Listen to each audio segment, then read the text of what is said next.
নীল বানরটি কাছের বক্সে ফুলতে শুরু করে। পরে বক্সটা ভেঙে নীল বানরটি বক্সের ওপরে উঠে আসে। বানরটি ক্লান্ত হয়ে শুয়ে পড়ে। বানরটির কাছে অলৌকিক শক্তি ছিল। সে লোকটার ৩টে ইচ্ছে পূরণ করে। লোকটার শেষ ইচ্ছে ছিল অসীম পরিমাণ সোনা পাওয়ার। লোকটার ইচ্ছে পূরণে লোকটার সামনে সোনার মুদ্রা সমুদ্রের ঢেউয়ের মতো আসতে থাকে।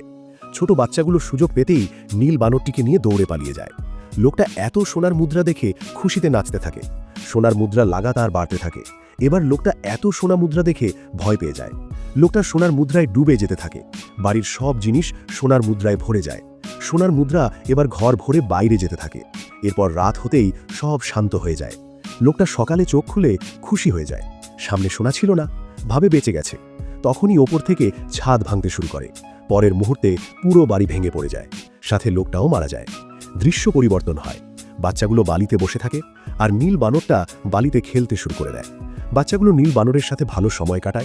লোকটার হাত থেকে বাঁচানোর জন্য বানরটা বাচ্চাদের ধন্যবাদ জানায়। আচ্ছা, এখন আপনি বলুন তো, লোভী লোকটার সাথে কি ঠিক হয়েছে?